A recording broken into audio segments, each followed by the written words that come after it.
미국의 작가이자 운동가인 트리나 폴러스라고 하는 분의 꽃들에게 희망을 이라는 책에 보면 유명한 이야기가 하나 있습니다. 주인공인 호랑무늬 애벌레가 나뭇잎을 뜯어먹고 살다가 어느 날 고민에 빠집니다. 삶에는 먹는 것 말고 다른 무언가가 있지 않을까 하는 고민이었습니다. 이 호랑 애벌레는 결심을 하고 그동안 머물러 있던 나무에서 내려옵니다. 그리고 길을 떠납니다. 그러던 어느 날 이 호랑 애벌레는 수많은 애벌레들이 뒤엉켜서 쌓아 올린 기둥을 발견합니다. 그 기둥이 무엇인지 궁금해지기 시작했고 그 또한 함께 뒤엉켜 그 기둥에 오르기 시작합니다. 오르는 과정에서 노랑 애벌레를 만나게 되어집니다. 그 기둥에서 벗어나 사랑에 빠지게 되어집니다. 그리고 그 기둥에서 마침내 내려오게 되었고, 그러나 이 호랑 애벌레는 계속해서 저 기둥 꼭대기에는 무엇이 있을까 궁금했습니다. 그래서 그는 노랑 애벌레를 남겨두고 다시 그 애벌레들이 뒤엉켜 있는 기둥을 오르기 시작합니다. 다른 애벌레들을 밟고 짓밟으며 마침내 꼭대기에 다다릅니다. 호랑애벌레는 그 위에 무언가 있을 것만 같아 그렇게 어렵게 올랐는데 올라가 보니 아무것도 없었습니다. 그리고 또 한 번 놀란 것은 그렇게 뒤엉켜 만들어 놓은 그 애벌레의 기둥이 하나가 아니라 수천 개라고 하는 사실도 깨닫게 되었습니다. 그러는 사이에 남겨졌던 노랑 애벌레는 꽃의 과정을 걷고 나비가 되어 이제는 이 호랑 애벌레 위를 날아다니고 있었습니다. 이 호랑 애벌레도 허무한 기둥에서 내려와 꽃이가 되고 그리고 이내 나비가 되어 자유롭게 날아다녔다라고 하는 이야기입니다. 여러분, 이 이야기를 통해서 여러분에게 하나 묻고자 합니다. 여러분 혹시 지금도 여러분이 한 마리의 애벌레와 같이 그렇게 살고 있지는 않습니까? 지금도 다른 사람들을 무자비하게 밟고 또 짓밟으면서 맨 위에 아무것도 없는 꼭대기를 향해 여러분 오르고 있지는 않습니까? 여러분은 지금 어떤 방향으로 살아가고 있습니까?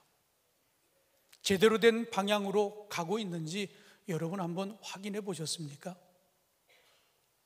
우리가 그동안 자랐다고 그렇게 이야기했는데 그 자람이 샘에 밝아졌는지 아니면 내 이익을 극대화하는데 잘하고 있는지 내가 편해지는 방향으로만 살아고 있지는 않는지 여러분 한번 삶을 돌아보시기를 부탁을 드립니다. 아니 겉으로는 번지르해지고 있는데 속은 비어가고 있지 않는지 한번 여러분 스스로를 돌아보시기 바랍니다. 우리가 다니는 이 주한교회가 93년의 역사를 이제 넘어섰습니다. 아마 많은 교인들이 우리 교회의 역사를 자랑하는 분들도 있을 거예요. 그런가 하면 인천에 수천 개의 교회가 있을 텐데 그 수천 개의 교회 가운데 우리 주한교회는 과연 몇 번째 교회인가? 아마 그런 것들을 셈하고 있는 분들도 있을는지 모릅니다. 저희 교회는 기독교 대한감리회라고 하는 이런 교단에 편입되어 있습니다. 전국에 6천 교회가 넘습니다. 그런데 과연 우리 주한감리교회는 이 6천 개의 감리교 교회 가운데 과연 몇 번째 랭크가 되어 있나? 뭐 그런 것을 여러분 생각해 보고 있지 않습니까? 오늘 우리가 성장하고 자라고 있는 것이 이게 정상인지 아닌지를 우리가 한번 돌아보자 하는 이런 이야기입니다. 보통 학위 논문을 쓰고 석박사 학생들이 논문을 주변의 사람들에게 나눠주며 들려주는 농담이 있습니다. 이게 라면 받치면은 아주 좋아. 무슨 이야기입니까? 이 학위 논문이 재미가 없다는 얘기예요. 이 하드카바의 저 논문, 정말 냄비 그릇 딱 올려놓으면 아주 알맞을 것 같은 그런 모습이기 때문에 흔히들 그렇게 농담을 합니다.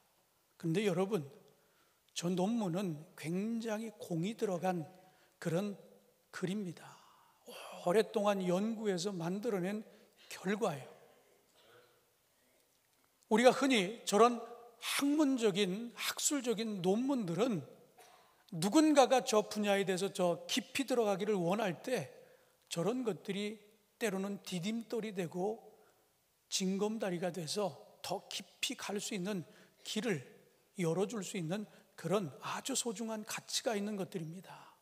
그런데 여러분 한 분 한 분이 저렇게 박사 논문과 같은 존재인데도 불구하고 여러분이 아직도 라면 그릇이나 올려놓을 수 있는 받침으로 사용이 되고 있다라고 하면 여러분 얼마나 자존심 상하겠어요.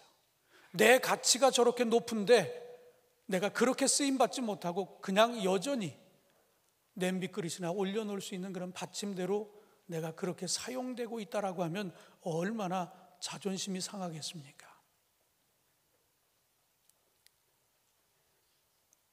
하나님은 우리 인생을 창조하실 때 분명한 목적을 가지고 우리를 창조하셨습니다.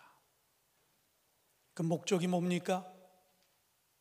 우리 하나님의 형상대로 지음을 받은 존재이기에 우리 하나님의 자녀답게 살기를 원하고 계십니다. 그 뜻을 여러분 바로 깨닫고 여러분이 지금 어디를 향해서 가고 있는지, 어떻게 내가 잘하고 있는지 그런 것을 한번 돌아보면서 오늘 말씀을 통해 바른 선택과 바른 목표를 향해 자라가고 그리고 성숙해 가기를 주님의 이름으로 축원합니다. 우리가 그동안 7월부터 나눴으니까 한 3개월 이상, 4개월 이렇게 걸렸는데 6편의 시리즈 설교를 여러분과 나눴습니다. 그리스도를 본받아라고 하는 이런 시리즈 설교였어요. 탁월한 영성가 리처드 포스터가 쓴 생수의 강을 통해서 예수 그리스도를 통해 시작된 기독교의 역사를 관통하는 이런 6가지 전통, 영성 전통을 우리가 함께 나누어 왔습니다. 우리는 이 말씀들을 통해 하나님의 자녀답게 사는 길, 그리고 그리스도를 닮아가는 6갈래의 삶에 대해서 나누어 보았습니다. 묵상의 전통, 성결의 전통, 카리스마의 전통, 사회 정의의 전통, 복음 전도의 전통, 그리고 지난주에는 성육신의 전통까지 우리가 나누었습니다. 이 6 물줄기는 우리가 한 분 그리스도를 닮아감에 있어서 각자 갖고 있는 그런 성향과 그리고 시대의 상황에 따라 다르게 드러날 수도 있다라고 하는 말씀을 나눴습니다. 저는 이 하나하나의 말씀을 나눌 때마다 저도 이 교회에서 오랫동안 자랐기 때문에 오래 자라면서 보아왔던 선배들이 있습니다. 더군다나 목회자로 30년 이상 이곳에서 목회를 하면서 우리 성도들이 성장해가는 모습을 보아왔습니다. 이 설교 하나하나를 할 때마다 그래, 이 설교에 딱 맞는 교회 장로님, 권사님들을 저는 떠올려 볼 수 있었어요. 그래, 이분은 이런 영성의 줄기를 따르고 있구나 하는 분들이 분명히 있었습니다. 실명을 거론하지는 않았지만 결국 이런 영성을 각자가 가지고 있지만 이 영성을 가지고 있는 이들이 어우러져서 지금 이렇게 건강한 공동체를 이루었다라고 저는 분명히 확신합니다. 이런 전통을 여러분들도 이어받으셔서 더 건강한, 더 성숙한 그런 교회를 꼭 이룰 수 있게 되기를 주님의 이름으로 축원합니다. 이 6가지의 영성 전통을 우리가 이야기할 때마다 우리가 반드시 기억해야 할 것이 있습니다. 그 첫째는 서로 다름을 인정하고 그리고 격려해야 한다라고 하는 이야기예요.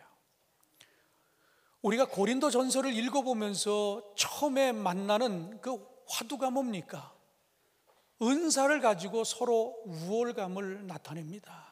내가 받은 은사가 더 좋은 은사라고, 그리고 상대를 깎아내리는 이런 갈등들이 교회 안에 있어요. 근데 그것이 잘못됐다라고 하는 이야기입니다. 어떤 은사든 어떤 영성의 줄기든 모두가 다 귀한 것입니다. 거기에는 우열이 있을 수 없습니다. 그렇기 때문에 각자가 받은 그 은사와 그리고 그들이 따르고 있는 영성인 전통을 존중히 여겨서 인정하고 격려해야 하는 그런 모습이 우리 안에 있기를 주님의 이름으로 축원합니다. 두 번째로는 우리가 6가지의 영성의 줄기를 나눴는데, 여러분 모두가 물론 나름대로 여러분이 따르고 있는 영성의 줄기가 있을 겁니다. 그런데 나머지 그 5이 과락이 되면 안 된다라고 하는 이야기예요. 균형이 있어야 된다라고 하는 이야기입니다. 그 6가지 영성의 전통들을 여러분 잘 기억해 보면서 너무 모나지 않는 그런 균형감 있는 영성을 지니게 되기를 주님의 이름으로 축원합니다. 세 번째는 우리는 계속해서 그리스도께로 자라가야 한다라고 하는 이야기예요. 우리가 기억해야 할 것은 멈추면 안 됩니다. 멈추면 무슨 일이 생깁니까? 자꾸만 뒤를 돌아다 봅니다. 나도 한때는 더 이상 자라지 않습니다. 그런데 우리가 분명히 알아야 할 것은, 오늘 우리가 나누는 본문은 예배소서에 있는 말씀이에요. 그 말씀의 14절과 16절에 뭐라 기록되어 있습니까? 온전한 사람을 이루어 그리스도의 장성한 분량까지 자라고, 그렇게 기록되어 있습니다. 16절에는 오직 사랑 안에서 참된 것을 하여 범사에 그에게까지 자랄 것을 이야기하고 있습니다. 그러니까 우리는 끊임없이 그리스도 안에서 태어나 그리스도 안에서 계속해서 주님이 부르시는 그날까지 성장해 가야 된다라고 하는 이야기예요. 자라야 된다라고 하는 이야기입니다. 내가 이만큼 컸으니까 멈추면 안 된다라고 하는 이야기예요. 우리를 부르는 그 순간까지 우리는 자라야 된다라고 하는 이야기입니다. 저는 오늘 이곳에서 함께 예배드리는 우리 모든 성도님들이 찬송가 450장의 고백처럼 그런 고백이 있기를 원합니다. 찬송가 450장에는 이런 고백이 있습니다. 내 평생 소원 이것뿐, 주의 일 하다가 이 세상 이별하는 날 주 앞에 가리라. 아마 많은 분들이 애창하는 그런 찬송가일 겁니다. 저는 우리 모두가 주님 부르시는 그날까지 주의 일 하다가 계속해서 자라 그리스도의 장성한 분량에까지 자라 우리 주님의 부름을 받는 저와 여러분 모두가 되기를 주님의 이름으로 축원합니다. 삶의 목적이 그리스도를 본받아 그리스도를 닮아가는 그런 삶이 되어지기를 주님의 이름으로 축원합니다. 우리가 6번의 시리즈 설교를 나눴는데 그 6번의 시리즈 설교를 요약한 총 결산의 말씀이 오늘 말씀입니다. 그 6편의 시리즈 설교를 요약해서 정리해서 여러분에게 3가지 메시지를 전하고자 합니다. 그 첫 번째는 이제 분명하게 노선을 정하라 하는 이야기입니다. 쉽게 말하면 이제는 결정하라, 결단하라 그런 이야기예요. 이제 당회를 준비합니다. 그래서 벌써부터 저는 장로 후보군들을 이렇게 올려놓고 지금 가장 먼저 조회하는 게, 가장 쉬운 게 객관적인 방법은 헌금을 조회하는 거예요. 이분이 5년 동안 헌금을 어떻게 했는지 그냥 전산에서 이름만 딱 치면 5년 동안 헌금한 게 쫙 뜹니다. 11조는 다달이 잘 했는지, 절기 헌금은 빼놓지 않고 했는지, 교회가 이렇게 무슨 건축을 하고 특별한 일이 있을 때 잘 협력했는지 그게 한눈에 다 들어와요. 그런데 의외로요, 장로 후보들 중에도 11조를 떼먹은 사람이 있더라고. 아마 본인은 아는지 모르는지 모르겠어요. 그런데 전산으로 딱 눌러보면 이건 거짓이 없거든요. 정확하거든요.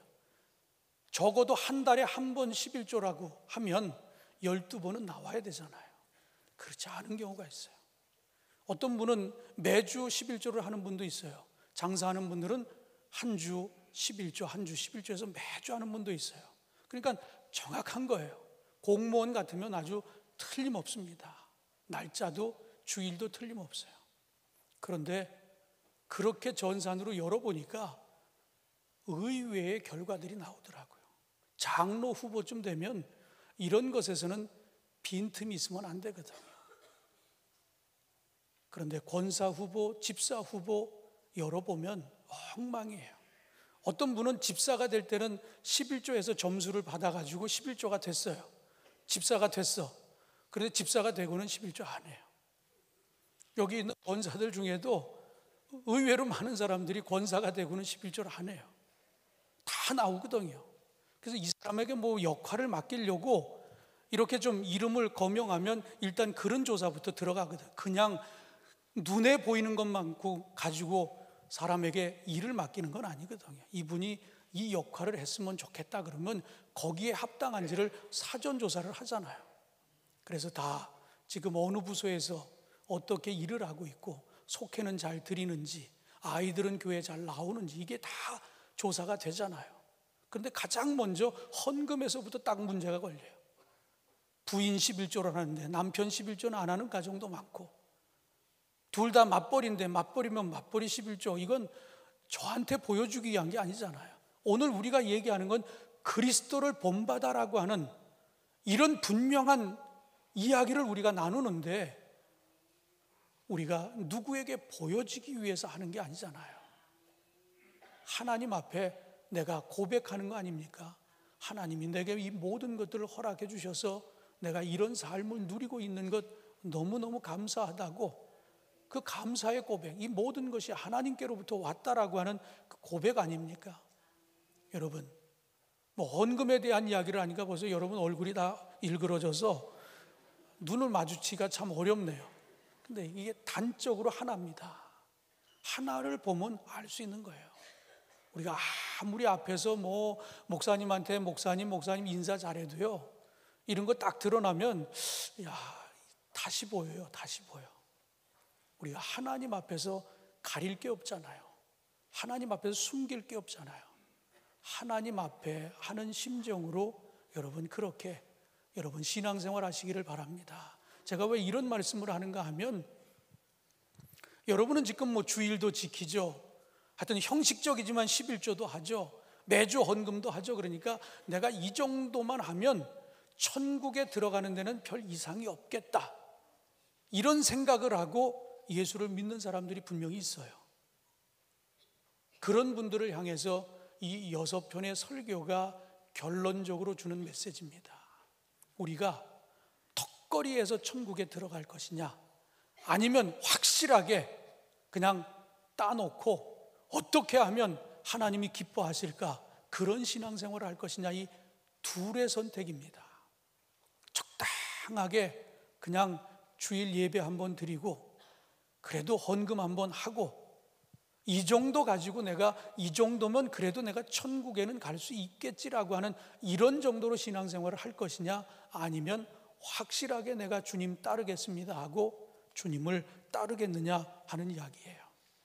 영국의 기독교 변증가인 C.S. 루이스는 이런 우리들을 향해서 이런 이야기를 했습니다. 제가 말하는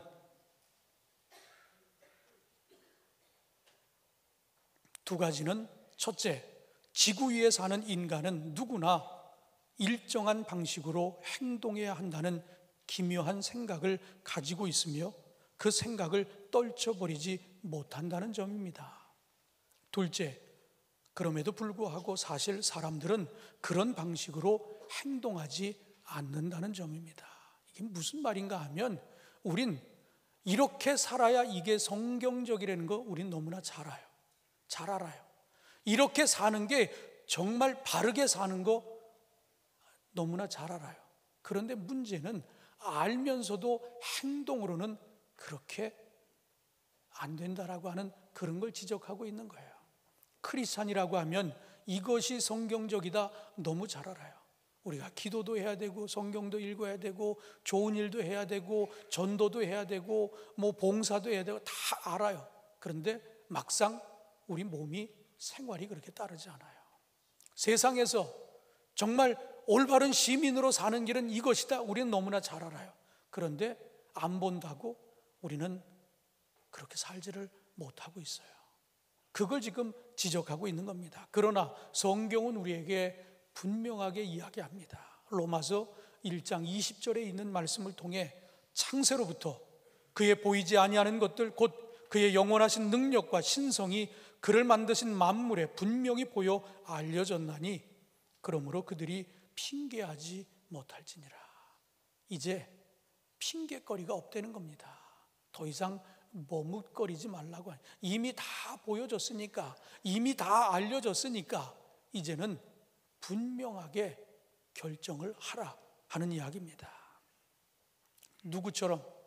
여호수아 24장에 보면 이스라엘 민족의 지도자 여호수아가 말년에 이스라엘 모든 지파를 세겜에 불러놓습니다.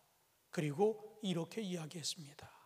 만일 여호와를 섬기는 것이 너희에게 좋지 않게 보이거든 너희 조상들이 강 저쪽에서 섬기던 신들이든지 또는 너희가 거주하는 땅에 있는 아모리 족속의 신들이든지 너희가 섬길 자를 오늘 택하라. 오직 나와 내 집은 여호와를 섬기겠노라. 선택의 기로에서 아주 분명하게 선택하라고 이야기하는데 여호수아는 분명하게 선언합니다. 나와 내 집은 여호와만을 택하겠다고 그렇게 그는 이야기하고 있어요. 예수님은 우리에게 뭐라고 말씀하셨습니까? 마태복음 6장 24절을 통해 한 사람이 두 주인을 섬기지 못할 것이니 혹 이를 미워하고 저를 사랑하거나 혹 이를 중히 여기고 저를 경히 여김이라. 너희가 하나님과 재물을 겸하여 섬기지 못하느니라. 우리를 향해서 주시는 말씀 같지 않습니까? 우리는 지금 우리의 생각이 어디에 있어요? 어떻게 하면 좋은 집, 어떻게 하면 좋은 차, 어떻게 하면 명품. 우린 그런 생각에 꽉 차 있어요.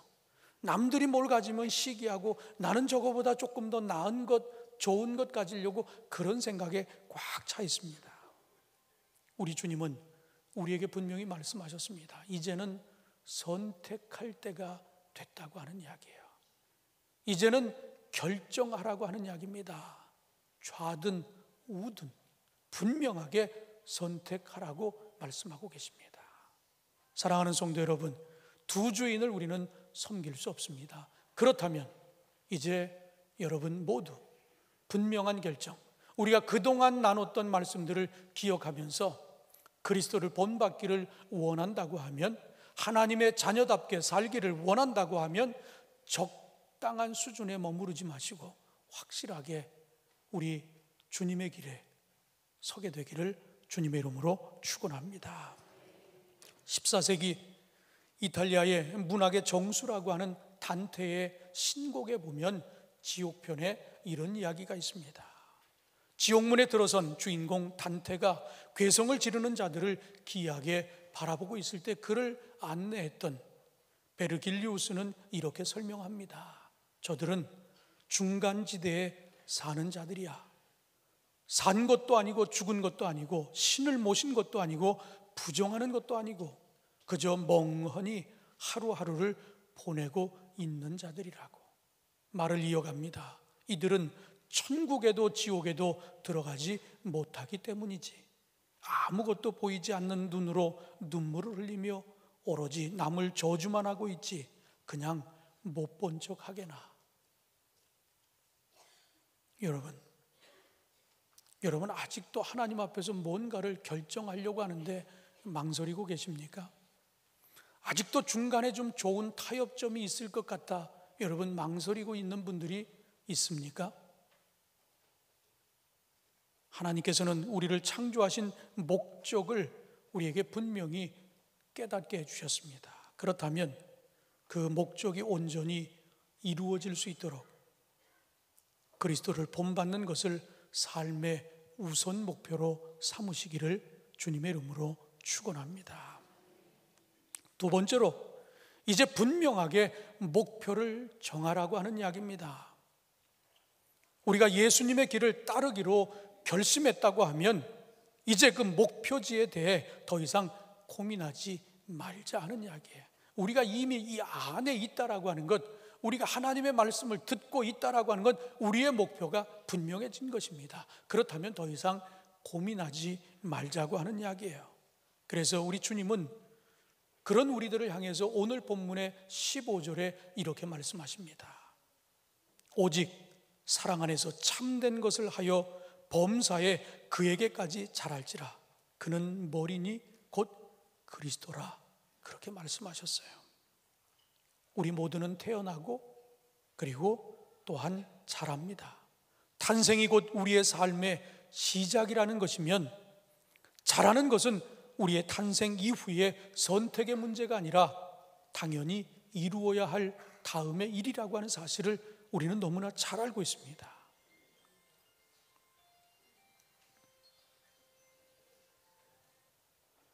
요한복음 3장에 예수님께서는 이 탄생의 은유를 니고데모와 함께 이렇게 나누셨습니다. 니고데모에게 말씀하십니다. 다시 태어나야 한다고. 다시 태어나야 한다고. 그러자 니고데모는 그 이야기를 듣고 이해할 수가 없어서 어머니 뱃속에 다시 들어갔다 나와야 되는 겁니까? 라고 그렇게 물었어요. 그러자 우리 주님은 그 다시 태어난다라고 하는 것이 무엇인지를, 구원과 영생에 대해서 아주 친절하게 일러주셨습니다. 그 덕분에 니고데모는 요한복음 19장 39절에 있는 말씀을 보면 예수님이 십자가에 달리셨을 때, 그리고 예수님을 장사할 때 의외로 예수님을 따라다녔던 제자들조차도 그 십자가 현장에서 도망친 사람들이 많았어요. 그리고 문을 꼭꼭 걸어 잠그고 예수님이 부활했다라고 하는데 믿지 못했던 사람들이 있었습니다. 그런데 니고데모는 어머니 뱃속에 다시 들어갔다 나와야 되는 겁니까? 이렇게 물었던 사람인데 예수님을 통해서 아하, 구원이 뭔지 영생이 뭔지를 분명히 깨닫게 되자 그는 선택했습니다. 예수가 답이라고 하는 이야기였어요. 그래서 예수님의 죽음의 현장에, 그 장례 지내는 현장에 니고데모가 같이 있었다라고 하는 이야기예요. 두려워서 제자들조차도 그 자리를 떠났는데 분명한 선택을 하고 예수의 길을 걸었다라고 하는 이야기입니다. 예수 안에서 태어나고 예수 안에서 자라가야 한다라고 하는 분명한 사실을 니고데모를 통해 우리에게 말씀하고 계십니다. 그리스도인의 성장이 무엇인지를 유진 피터슨 목사님은 이렇게 이야기했습니다. 탄생, 그리고 성장, 사람이 할 수 있는 가장 중요한 성장은 그리스도인으로서의 성장입니다. 다른 모든 성장은 이 성장의 준비이거나 이 성장의 부수적인 것입니다. 생물학적, 사회적, 정신적, 감정적 성숙은 궁극적으로 모두 그리스도인 안에서 자라는 것에 흡수가 됩니다. 무슨 이야기입니까? 모든 면에서 그리스도께로 자라야 한다라고 하는 이런 이야기를 하고 있습니다. 오늘 본문 15절에 그는 머리니 라는 그런 표현이 있습니다. 그리스도께서는 우리 인생이 바라보고 닮아가야 할 넉넉한 표준을 분명 우리에게 제시해 주었습니다. 그 넉넉한 표준이 바로 우리가 나누었던 6시간의 그 6줄기의 영성의 전통입니다. 바라기는 우리 사랑하는 모든 성도들이 이 6가지의 전통을 여러분들이 잘 따르셔서 정말 우리 주님을 닮아가는, 그래서 그리스도를 본받는 저와 여러분 모두가 되어지기를 주님의 이름으로 축원합니다. 마지막으로 이제 그 길을 따르며 그분을 본받으시기 바랍니다.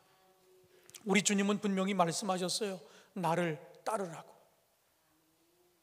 우리가 매일매일 주의 음성에 순종하며 살아야 할 것입니다. 그리고 순간 선택을 해야 되는 그런 순간이 많이 있을 거예요. 그럴 때마다 그냥 내 마음대로 결정하기보다는 예수님이라면 이런 상황에서 어떻게 결정하셨을까라고 하는 것을 한 번쯤은 주님에게 물을 수 있는 그런 믿음이 있기를 주님의 이름으로 축원합니다. 바로 그렇게 살아가는 것이 주님을 따르는 삶, 주님을 본받는 삶이라고 하는 사실을 여러분 깨닫게 되기를 주님의 이름으로 축원합니다. 저는 우리 주 안의 모든 성도들이 관광객과 같은 그런 성도가 되지 않고 순례자와 같은 그런 성도들이 꼭 되시기를 주님의 이름으로 축원합니다. 관광객의 태도는 뭡니까? 여러분이 유명한 관광지를 간다고 한번 생각해 보세요. 여러분 기대치가 있습니다. 내가 거기 가서 뭘 봐야 할까라고 하는 기대치. 거기에 가면 맛거리, 음식이 뭐가 있을까? 그런 기대치. 그리고 오늘 내가 묵을 호텔은 얼마나 좋을까? 뭐 여행의 그 기대치는 바로 이런 것들입니다. 뭘 볼까? 뭘 먹을까? 어떤 숙소에 머물까? 뭐 이런 것들 기대치가 있어요. 그런데 성도들의 모습이 마치 관광객과 같다? 이건 무슨 이야기입니까? 오늘은 내가 주안교회를 가볼 텐데 주안교회 음악이 좋다고 하는데 음악에 대한 기대를 가지고 온 분들도 있을 거예요. 또 주안교회는 친절하다고 하는데 주안교회 가서 그 친절에 대한 걸 한번 내가 경험해 보고 싶다. 예배 흐름이 참 좋다고 하는데 그걸 내가 한번 경험해 보고 싶다. 뭐 이 앞에 이 영상이 잘 있어서 영상으로도 이 시청각 쪽으로도 예배를 잘 드릴 수 있다는데 뭐 이런 컨텐츠 때문에 이 교회를 찾아왔는데 방송사고가 났어요. 그날따라 음악이 시원치 않습니다. 안내하는 사람이 불친절합니다. 설교도 죽을 씁니다. 그러면 여기가 아닌가 봐. 그리고 다음 관광지로 떠날 수 있다라고 하는 이야기예요. 혹 여러분의 신앙이 관광객과 같은 그런 신앙은 아닌지, 더 좋은 콘텐츠를 찾아서 계속해서 찾아다니는 그런 신앙 가지고는 성장할 수 없다고 하는 이야기예요. 우리가 본받아야 할 신앙의 모습은 순례자의 삶입니다. 순례자는 몇 박 며칠 짜릿한 여행을 꿈꾸지 않습니다. 평생 여정을 통해 그리스도를 향해 나아가는 삶입니다. 바로 그 여정의 길이 예수 그리스도의 길입니다. 우리가 이 순례의 원조라고 말할 수 있는 사람이 누구입니까? 아브라함입니다. 본토와 아비집을 과감하게 떠납니다. 왜? 하나님의 명령이기에. 그래서 그런 신앙의 선조들을 일컬어서 히브리서 11장에 보면 믿음은 바라는 것들의 실상이요 보이지 않는 것들의 증거니 선진들이 이로써 증거를 얻었느니라. 보지 않고도 믿을 수 있는 것, 가라 하면 가고 멈추라 하면 멈추는 순례자의 삶, 그것이 우리 주님을 따르는, 우리 주님을 본받는 그런 삶이라고 하는 사실을 여러분 깨닫게 되기를 주님의 이름으로 축원합니다. 우리 교회의 93년의 역사에서도 저는 순례자의 삶을 살았던 어른들 기억합니다. 멀리서 찾지 않아도 여러분이 지금 신앙생활 하면서도 나도 저분을 좀 닮았으면 하는 신앙의 모델이 분명 있을 거예요. 그런데 그들에게 나타나는 공통점이 있습니다. 뭡니까? 무례히 행치 않습니다. 자기 유익을 구하지 않습니다.